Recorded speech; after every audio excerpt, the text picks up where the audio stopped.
Selamat berjumpa kembali dalam layanan audio Sahabat Seperjalanan. Hari ini adalah hari Senin 22 September 2025. Tema renungan saat teduh kita dengan judul Penyakit Bersungut-sungut. Firman Tuhan terambil dalam Filipi 2 ayat 14 sampai dengan ke-15. Lakukanlah segala sesuatu dengan tidak bersungut-sungut dan berbantah-bantahan, supaya kamu tidak beraib dan tidak bernoda sebagai anak-anak Allah yang tidak bercela di tengah-tengah angkatan yang bengkok hatinya dan yang sesat ini, sehingga kamu bercahaya di antara mereka seperti bintang-bintang di dunia. Mari kita berdoa. Bapa yang di dalam sorga, biarlah kami menjadi orang-orang yang pandai dan bijaksana di dalam mengolah kata-kata dan mulut kami yang bersumber dari hati dan pikiran kami. Dalam nama Tuhan Yesus kami berdoa. Amin.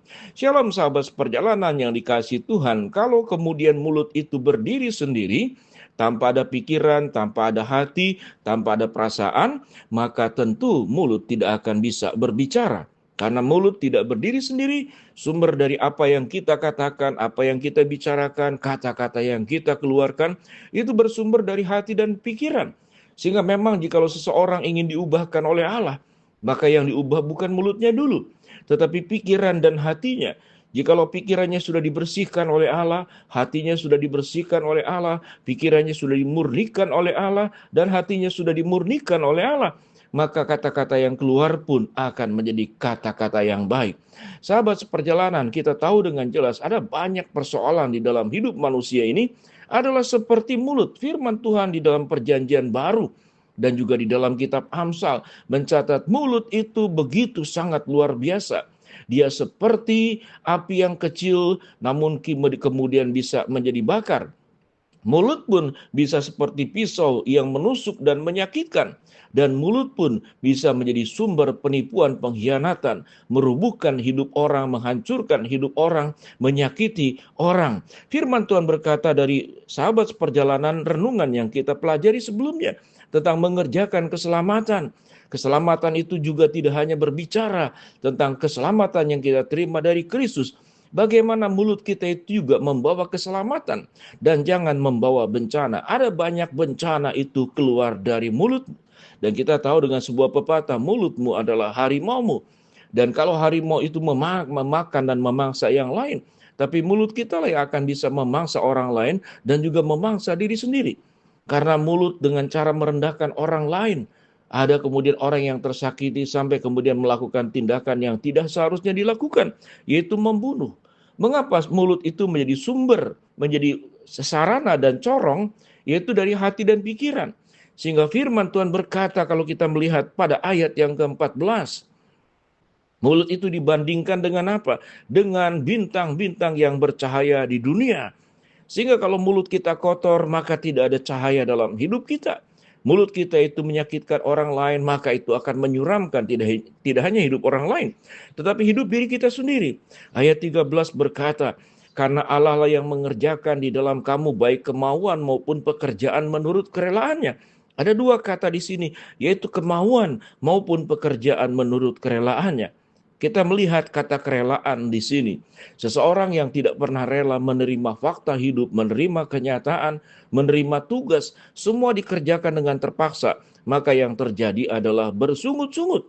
Bahkan untuk pekerjaan yang sangat ringan saja bersungut-sungut. Kita tahu dengan jelas ada banyak hal yang kita lakukan sebagai sebuah kesalahan di masa kecil.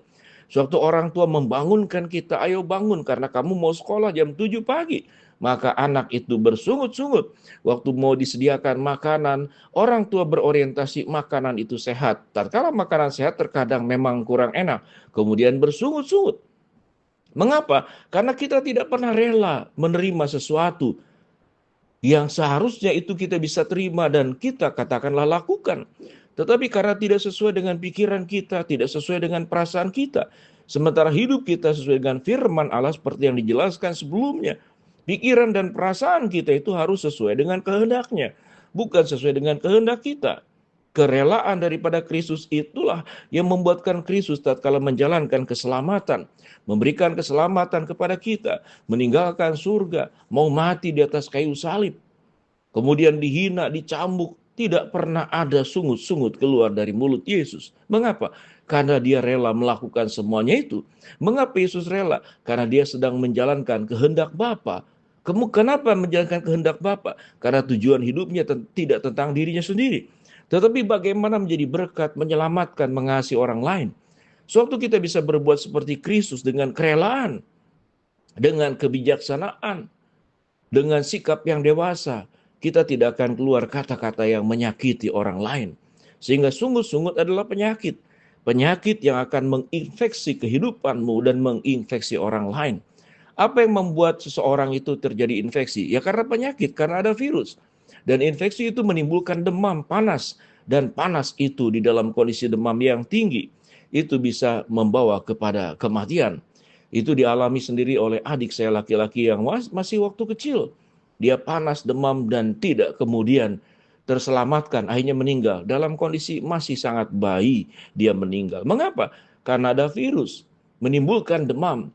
Maka sungut-sungut itu seperti virus yang menimbulkan infeksi buat diri sendiri, infeksi buat orang lain, bisa mematikan dirimu sendiri, bisa mematikan orang lain. Mari sahabat seperjalanan, kata-kata apa yang kemudian keluar dari kita sungut-sungut karena kita hidup dalam ketidakrelaan. Kita ingin segala sesuatu sesuai dengan kemauan kita. Kalau tidak sesuai dengan pikiran kita, tidak sesuai dengan hati kita, tidak sesuai dengan kemauan kita, maka yang terjadi adalah bersungut-sungut, berceloteh, tanpa kendali, keluar kata-kata kotor, keluar kata-kata menghina, keluar kata-kata adalah bentuk ketidakpuasan, kekhawatiran, sungut-sungut dan sungut-sungut yang kita buat. Maka ayat firman Tuhan berkata, karena Allah lah yang mengerjakan di dalam kamu segala kemauan, baik kemauan maupun pekerjaan menurut kerelaannya. Lakukanlah segala sesuatu dengan tidak bersungut-sungut dan berbantah-bantahan, supaya kamu tidak beraib dan tiada bernoda sebagai anak-anak Allah yang tidak bercela di tengah-tengah angkatan yang bengkok hatinya dan yang sesat ini, sehingga kamu bercahaya di antara mereka seperti bintang-bintang di dunia. Mari sahabat seperjalanan, firman yang sangat indah. Hidup kita itu dibandingkan dengan bintang-bintang yang ada di dunia, yang menerangi gelapnya malam. Apa fungsi hidup kita? Apakah hidup kita hanya menjadi gangguan? Hidup kita hanya menjadi virus? Hidup kita hanya menjadi bersungut-sungut dengan menabur ketidakpuasan, kekecewaan, lalu kemudian tidak bisa menerima kenyataan, maka yang keluar adalah sungut-sungut. Mari kita melakukan sebuah pertobatan di hadapan Allah. Kita tahu dengan jelas kalau ada orang yang tersakiti karena kata-kata yang tidak tepat, kata-kata merendahkan, kata-kata hujatan, mungkin kata-kata kebun binatang yang keluar dari mulut kita. Saya tahu dengan jelas ada orang-orang tertentu yang sangat mudah sekali mengucapkan kata-kata kotor, kata-kata yang menyakiti. Dan karena itu terbiasa, dia merasa tidak apa-apa. Lalu itu dianggap sebagai budaya, atau yang lebih parah lagi, kata-kata kasar, kata-kata menyakitkan sebagai candaan atau sebagai acara untuk bermain-main. Tidak ada kata-kata yang buruk itu kemudian bisa memberkati orang lain. Biarlah Tuhan boleh mengubah percakapan kita, ucapan kita, mulut kita. Yang keluar adalah kata-kata berkat dan bukan kata sungut-sungut, apalagi kata-kata kutuk. Mari kita berdoa. Bapa dalam surga, terima kasih buat kebenaran firman Allah yang kami pelajari. Hamba-Mu berdoa buat yang sakit, Tuhan jamah sembuhkan. Yang sedang menghadapi masalah, Tuhan bukakan jalan. Yang sedang berdoa mengharapkan sesuatu, Tuhan kabulkan sesuai dengan waktu rencana Tuhan yang terbaik. Di dalam nama Tuhan Yesus, jaga dan sucikan mulut kami. Kami berdoa. Amin.